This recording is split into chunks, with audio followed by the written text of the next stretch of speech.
Après sa descente sur le site de l'explosion du dépôt des munitions au camp de la réserve stratégique, le Premier ministre chef du gouvernement, l'ambassadeur Alamay Halina, accompagné du ministre d'État, ministre des Affaires étrangères, porte-parole du gouvernement, Abdraman Koulamala et celui de la Santé publique, Dr Abdelmajid Abdrahim, s'est rendu au chevet des blessés admis dans les différentes structures sanitaires de la capitale. Voulant lui-même constater la gravité causée par ces explosions sur les personnes qui se trouvaient sur le site et aux alentours, le Premier ministre chef du gouvernement est allé d'une part réconforter les malades et d'autre part galvaniser le corps soignant pour une prise en charge rapide des blessés.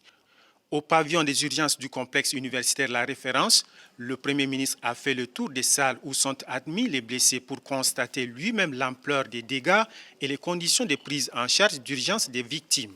Au centre hospitalier universitaire de la mère et de l'enfant, l'on constate quelques bébés admis à la pédiatrie. Dans ce centre, la responsable explique au Premier ministre que des cas moins graves ont été traités et certains ont même été libérés.